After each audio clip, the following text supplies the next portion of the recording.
الحمدللہ وحدہ والصلاة والسلام علی من لا نبی بعدہ اما بعد فاعوذ باللہ من الشیطان الرجیم بسم اللہ الرحمن الرحیم الحمدللہ رب العالمین الرحمن الرحیم مالک یوم الدین ایاک نعبد و ایاک نستعین صدق اللہ العظیم رب اشرح لی صدری ویسر لی امری واحلل عقدۃ من لسانی یفقہ قولی آمین یا رب العالمین۔ اے اللہ، ہم تیری ہی غلامی کرتے ہیں اور تجھی سے استعانت چاہتے ہیں، تیری بھی نہیں، تیری ہی، یعنی کہ 10 اوروں کی بھی کرتا ہوں اور تیری بھی کرتا ہوں، نہیں، تیری ہی عبادت کرتا ہوں۔ اب یہ لفظ ہم نے مسخ کر کے رکھ دیا،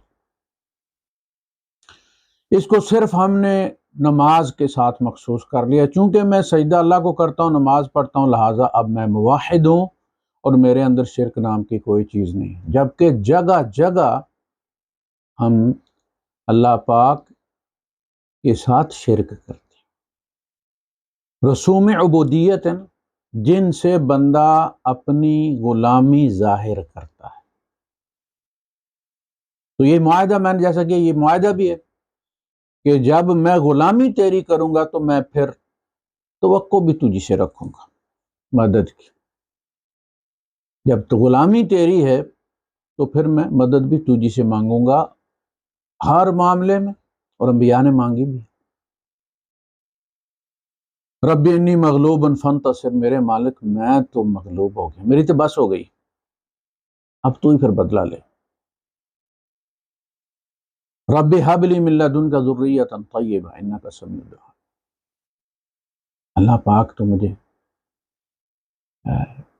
نیک صالح اولاد عطا فرما، تو سننے والا ہے، تو جاننے والا ہے، تو ہی دعائیں سنتا ہے۔ تو گزارش یہ ہے کہ ہمیں معلوم نہیں ہوتا اور ہم کرتے رہتے اور ہم خوش رہتے ہیں کہ ہم چونکہ نماز اللہ کی پڑھتے بندگی واسطے اللہ تعالیٰ دیکھ، لیکن عملی زندگی میں جو مراسم ہے، جیسا کہ میں نے عرض کیا تھا کہ حج پہ جب ہم جاتے ہیں، آپ اپنے یہاں دیکھتے ہیں کہ کسی کی لٹ چھوڑ دی جاتی ہے، وہ بچے نہیں بچتے تھے جی، تو کسی نے کہا کہ جی فلاں کے نام کی لٹ چھوڑو، یہ ہندوؤں میں بہت زیادہ ہے، یہ ہندوؤں میں باقاعدہ جب یہ پھر وہ جا کے چڑھاوا اس بت پہ جا کے وہ لٹ اتاری جاتی ہے تو اس کو منڈن کہتے ہیں، منڈن کی رسم ہوتی ہے، سادھو بھی ہوتا ہے اور بڑا کچھ مال متاع کھانے والا رکھا ہوا ہوتا ہے انہوں نے، اور وہ سلسلہ اس طرح سے چلتا ہے۔ یہ ہمارے بھی جو ہر دوسرے گاؤں میں ہوتا ہے نا لٹو، یہ کسی بزرگ کے نام کی لٹ چھوڑی ہوتی ہے اور پھر وہاں جا کے ہم وہ لٹ اترواتے ہیں۔ یہ اصل میں وہ لٹ ہے جو حج اور عمرے پہ آپ اتارتے ہیں، شرک ہو گیا۔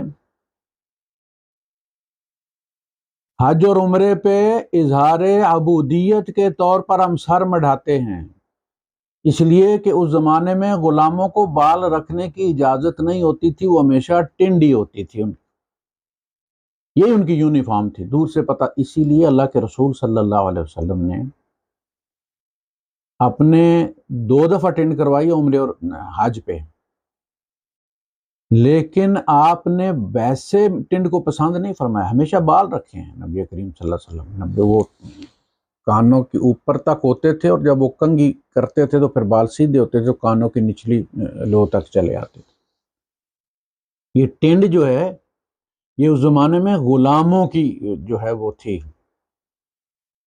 ایک نشانی تھی، یونیفارم تھی، تو ہم جا کے یہ ٹینڈ جو کرواتے ہیں حج اور عمرے پہ اپنی غلامی کا اظہار کرتے ہیں۔ بال ان کو بچوں کی طرح عزیز ہوتے تھے عربوں کو۔ ہمارے ساتھ ایک دوست ہوتے تھے تو مطلوب نام تھا ان کا، کشمیری تھے، تو انہوں نے جو ہے نا وہ کنواری مونچھیں رکھی ہوئی تھیں، جن کو ہمارے یہاں کہتے ہیں جی سچی داڑھی یا سچی داڑھی، سچی داڑھی سچی مونچھیں انہوں نے رکھی ہوئی تھی، وہ اس کو بل دے کے رکھتے تھے اور بڑی خوبصورت بھی لگتی تھی، گورا چٹا تھا۔ تو وہ منگنی ہوئی جناب، اور منگنی والوں میں جو ہے مونچھوں پہ اعتراض ہوا کہ جی یہ مونچھیں اس نے رکھے، تو اس نے کہا کہ مونچھیں تو میں نہیں اتاروں گا، آپ اپنی لڑکی اپنے گھر رکھیں، منگنی توڑ دی اس نے۔ تو اس زمانے میں نہ واٹس ایپ ہوتے تھے نہ اور کوئی، یہ 80s کی بات کر رہا ہوں میں، 79 78 کی بات ہو رہی۔ اس زمانے میں کچھ بھی نہیں تھا، خط بھی، ٹیلی گرام بھی ہفتوں بعد ملا کرتی تھی۔ تو جب یہ یہاں سے گیا، یہاں منگنی تو زبانی ہو گئی، لیکن جب یہ یہاں سے گیا اور انہوں نے دیکھا تو انہوں نے کہا جی اس کی مچھاں نے، پہلے مچھاں دلاؤ۔ اس نے کہا نہیں، اپنی کڑی اپنے پاس رکھیں، آپ مجھ سے نہیں اتارو گا۔ عربوں کو بال اس طرح عزیز تھے بچوں کی طرح، تو یہ جا کے وہ بچہ ذبح کرتے تھے، جا کے غلامی کا اظہار کرتے تھے۔ ہمارے یہاں وہ لٹ جا کے درگاہ پہ اتاری جاتی ہے، پھر بھی نماز جو ہے وہ سمجھتے ہیں کہ چونکہ اللہ کی پڑھی ہے لہذا مومن۔ یہ جو بکرے جاتے ہیں، کھڑی شریف اور دمڑیاں والی سرکار اور پیر گمگول اور شاہ جمال، شاہ کمال، کہیں مرغے جاتے ہیں، کہیں بکرے جاتے ہیں، وہاں ذبح ہوتے ہیں، ثواب کی نیت سے لے کر جاتے ہیں۔ یہ بھی شرک ہے، یہ بھی مینا کی کاپی ہے۔ ایک ہی جگہ جانور لے جا کر ذبح کرنے کا ثواب ہے، اس کے علاوہ کہیں بھی گھر میں ذبح کیا ہوا، کسی بچری میں ذبح کیا ہوا، اس درگاہ پہ لے جا کے ذبح کیا ہوا، ثواب میں کوئی اجر نہیں ہے۔ کہ دربار پہ ذبح کیا آپ نے تو اس کا اجر زیادہ ہے، اتنا خرچہ کر کے آپ جو ہے وہ ڈبہ بک کر کے اور وہ پکا پر لے کر گئے وہاں اس پہ، بلکہ اس نیت سے لے کر گئے تو شرک کیا، کیونکہ ایک ہی جگہ ہے، ایک ہی جگہ جہاں جانور لے جا کر ذبح کرنا زیادہ اجر کا موجب ہے، اور وہ ہے مینا، جہاں اللہ کے رسول صلی اللہ علیہ وسلم بھی لے کر گئے اور وہاں ذبح کیا، اور جب خود نہیں گئے، صحابہ گئے تو اپنی طرف سے ذبح کرنے کے لیے ساتھ دیے کہ یہ میری طرف سے وہاں ذبح کر دینا۔ اب آپ کسی دربار پر ذبح کیا، اس کو کہتے ہیں استحان،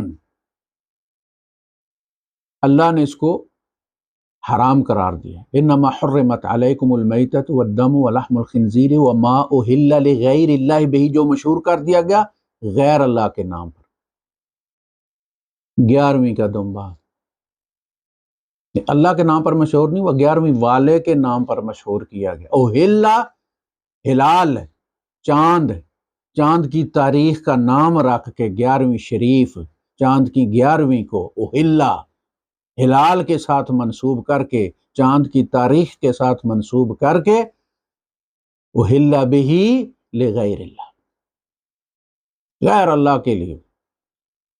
یہ بھی اسی خنزیر والی آیت میں، وما اوہلا لغیر اللہ بہ والمنخنقۃ والموقوذۃ والمتردیۃ والنطیحۃ وما اکل السبع الا ما ذکیتم وما ذبح علی النصب، اور جو کسی استحان پر، کسی بت پر، کسی مزار پر لے جا کر ذبح کیا گیا، انما حرمت، وہ اسی طرح خنزیر کی طرح ہی حرام۔ یہ شرک کیا، شرک کیا تو وہ حرام ہو گیا۔ وہی جانور اگر کوئی اپنے گھر ذبح کر لے اور تقسیم کرنے کے لیے لے جائے وہاں کے، جی وہاں بندے اکٹھے ہوتے ہیں، جیسے مزدور چاہیے ہوتے ہیں نا، تو وہ جاتے ہیں فلاں روڈ پہ، جی وہ مزدور کھڑے ہوتے ہیں اپنا ٹولز لے کر، تو وہاں سے پھر لوگ جا کے، کوئی پلمبر لے آتا ہے، کوئی کون سا لے آتا ہے جو اس کی ضرورت ہوتی ہے۔ یہ ہر ملک میں ایسا ہوتا ہے، ایک مخصوص سڑک ہوتی ہے جہاں یہ لوگ ملتے ہیں۔ اگر تو اس طرح ہے کہ جی بھوکے جو ہے وہ داتا دربار اکٹھے ہوتے ہیں، لوگ ذبح کر کے تقسیم کرنے وہاں لے جائے بھوکوں میں، تو کوئی مسئلہ نہیں، لیکن وہاں ذبح جا کے کرنا کہ اجر زیادہ ہوتا ہے، یہ شرک۔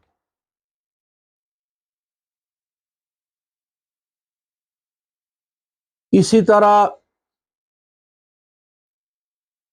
غلام جو ہوتا ہے اس کی مرضی کوئی نہیں ہوتی، وہ اپنی مرضی، مالک کی مرضی ہوتی ہے اس کی۔ کوئی صاحب آئے غالباً کسی بزرگ کے پاس پرانے زمانے میں، تابعین کے زمانے میں. تو انہوں نے اس سے کہا کہ میاں، خرید لیا انہوں نے بازار سے، اسے گھر لائے، پوچھا کھانا کون سا تمہیں پسند ہے، کیا کھاتے ہو؟ اس نے کہا جی جو آقا کی مرضی ہوتی ہے ہم وہی کھاتے ہیں. کا لباس، انہوں نے کہا جی جو آقا کی پسند ہوتی ہے جو دیتا ہے ہم پہن لیتے ہیں. کوئی جاگنے اور سونے کی کوئی ٹائمنگ جس وقت تم آرام کرتے؟ اس نے کہا جی ہم کوئی آرام نہیں کرتے، مالک جب اجازت دیتا ہے جس وقت دیتا ہے سو جاتے ہیں، جب آواز دیتا ہے ہم حاضر ہو جاتے ہیں، ہماری اپنی کوئی ٹائمنگ نہیں. انہوں نے کہا کہ تم نے تو مجھے بندگی کا جوہر سکھا دیا ہے کہ اس طرح اللہ کے ساتھ ایک غلام کو، ایک بندے کو، ایک عبد کو ہونا چاہیے. اللہ پاک نے فرمایا ما کان لمؤمن ولا مؤمنۃ، نہ کسی مومن کے لیے جائز ہے نہ کسی مومنہ عورت کے لیے جائز. ما کان لمؤمن ولا مؤمنۃ اذا، جب، قضا، فیصلہ کر دے، اللہ و رسول، اور اس کا رسول،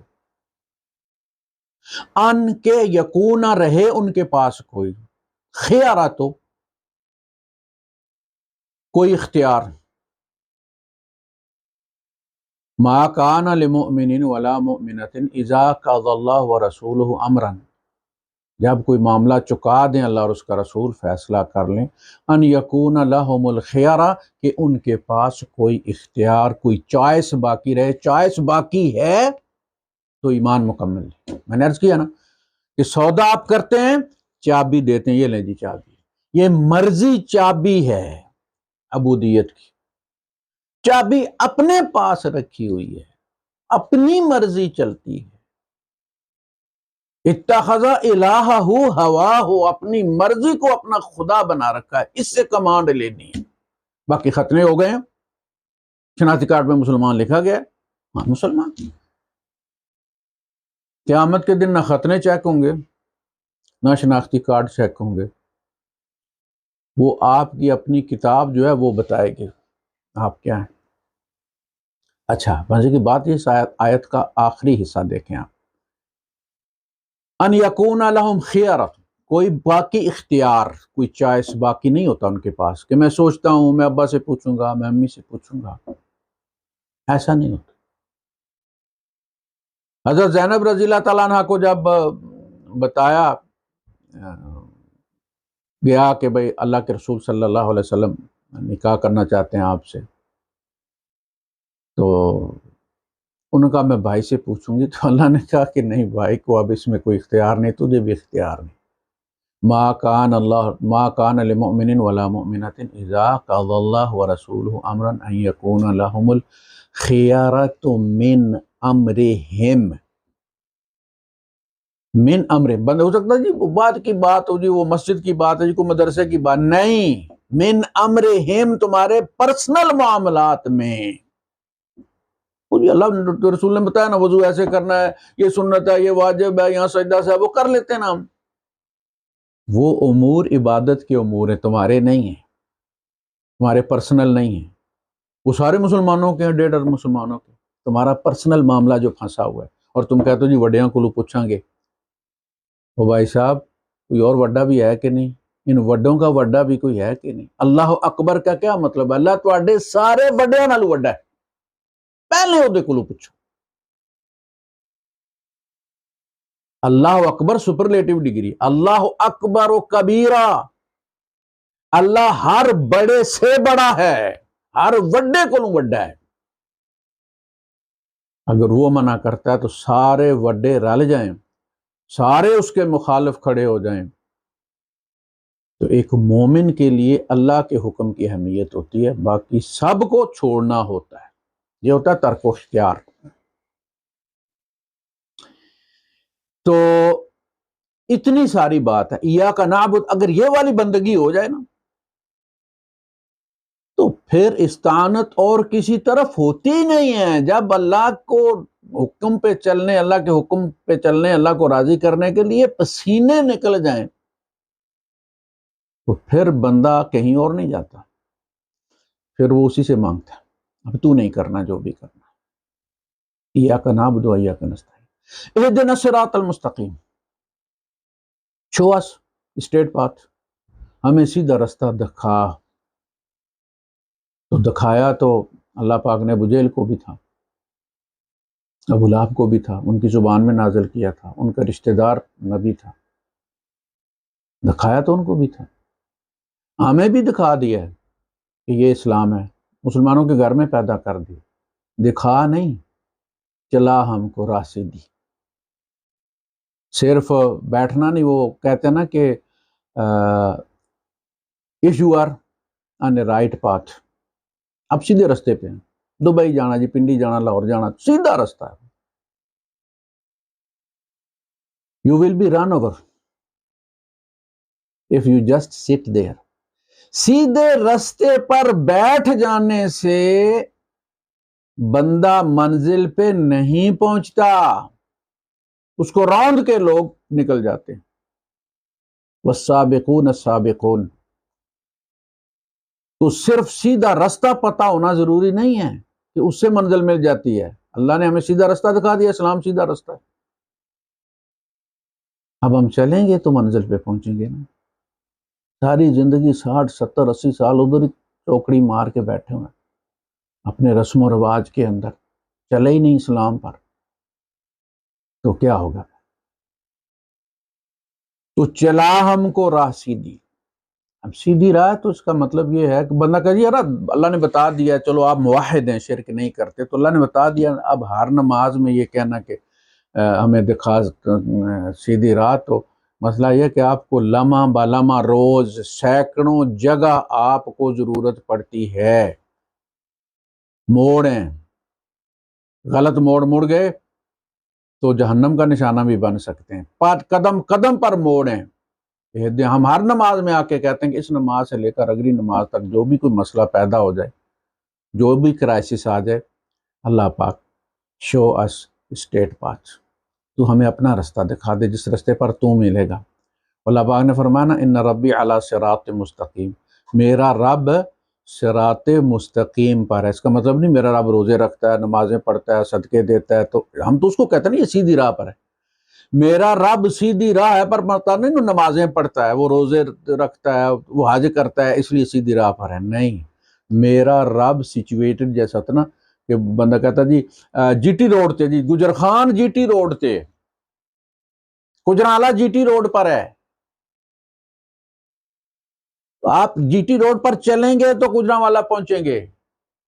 ان ربی علی صراط مستقیم کا مطلب ہے میرا رب سیدھی راہ پر تمہارا انتظار کر رہا ہے، سیدھی راہ چلو گے تو اس سے ملاقات ہوگی. کلا انہم عن ربہم یومئذ لمحجوبون، یہ وہ لوگ اس دن اللہ سے محجوب ہوں گے، اللہ کو نہیں دیکھ سکیں. اس لیے کہ یہ سیدھی راہ پر نہیں چلے، اللہ تو سیدھی راہ پر انتظار کر رہا تھا. اہدنا الصراط المستقیم کی انشاءاللہ اگلے درس میں ہم بات کریں گے.